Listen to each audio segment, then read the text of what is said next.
Assalamualaikum warahmatullahi wabarakatuh.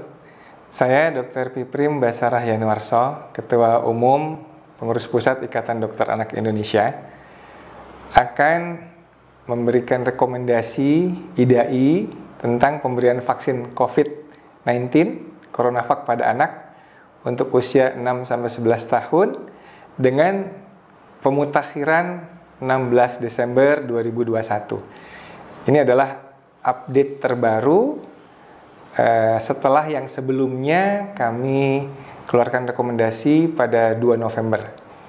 Jadi untuk pemberian imunisasi COVID-19 pada anak golongan usia 6-11 tahun ini, kita lihat bahwa vaksin ini diberikan secara intramuskuler dengan dosis 3 mikrogram atau 0,5 ml sebanyak 2 kali pemberian dengan jarak 4 minggu dari dosis pertama ke dosis kedua.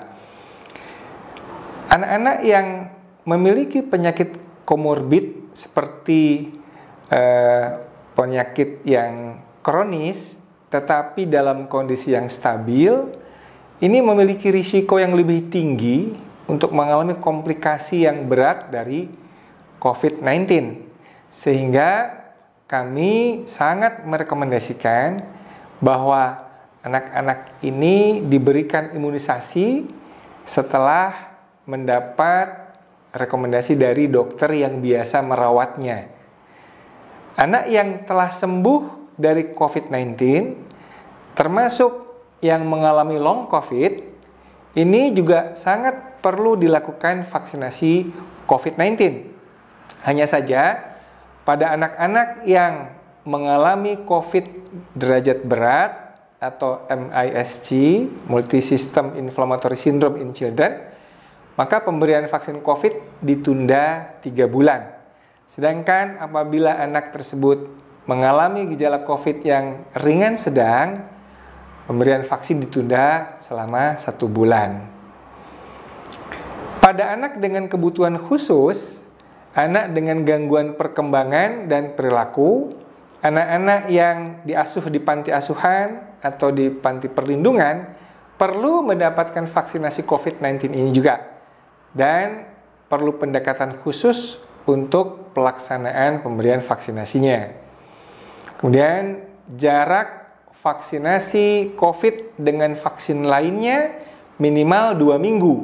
Ini adalah ada sedikit perubahan dari rekomendasi sebelumnya yang kami rekomendasikan jaraknya 4 minggu, sekarang diubah menjadi jaraknya 2 minggu dengan vaksin yang lainnya.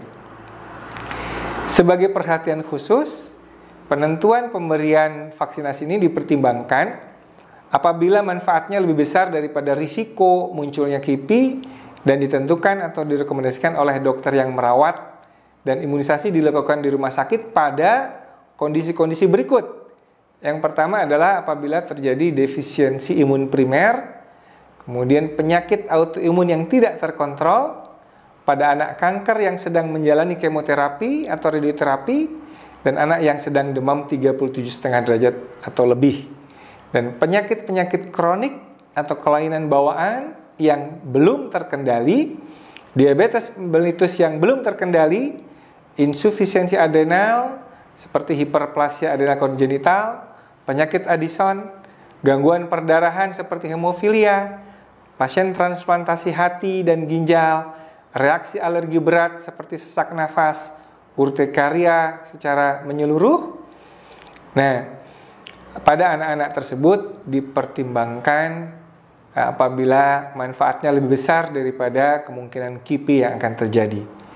Untuk imunisasi untuk anak dengan kanker dalam fase pemeliharaan, defisiensi imun primer, penyakit kronis, atau autoimun yang terkontrol, dapat mengikuti panduan imunisasi umum dengan berkonsultasi terlebih dahulu dengan dokter penanggung jawab pasien sebelumnya.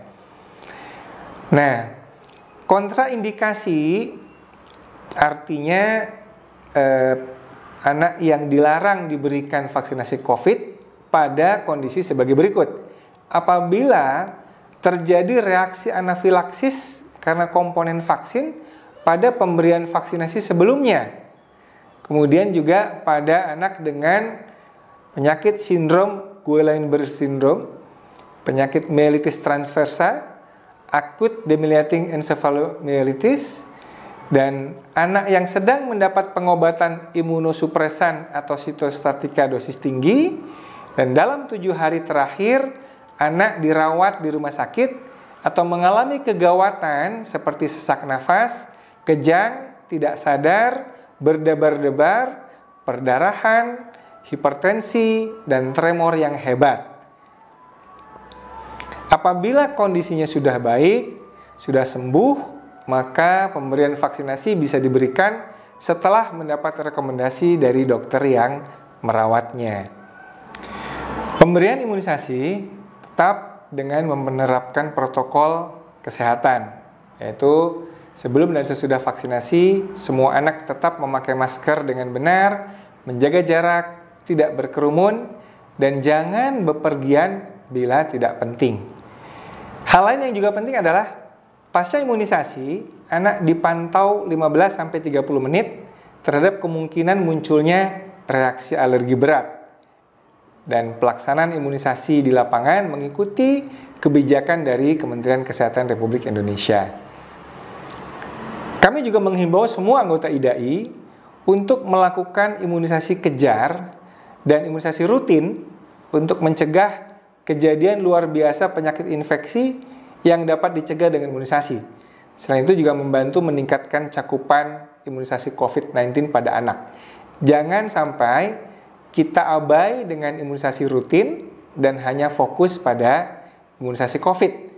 Karena penyakit-penyakit lainnya yang bisa dicegah dengan imunisasi itu sebetulnya memiliki fatalitas yang lebih tinggi daripada COVID. Kemudian semua anggota IDAI juga diharapkan dapat mengikuti panduan pelaporan imunisasi dan pemantauan setelah imunisasi yang dikeluarkan oleh Kementerian Kesehatan Republik Indonesia. Rekomendasi ini bisa didapatkan dengan membuka tautan yang ada pada Instagram Ikatan Dokter Anak Indonesia. Kami juga mengucapkan selamat liburan untuk anak-anak Indonesia dan tahan diri. Sementara ini tetap di rumah saja untuk menghindari hal-hal yang tidak diinginkan. Jangan lupa tetap memakai masker bila keluar rumah, tetap menjaga protokol kesehatan, dan lengkapi imunisasi rutin maupun imunisasi COVID-19. Mudah-mudahan pandemi ini bisa segera berakhir di negeri kita dan kita bisa beraktivitas seperti biasa di masa datang. Salam sehat dari Ikatan Dokter Anak Indonesia. Wassalamualaikum warahmatullahi wabarakatuh.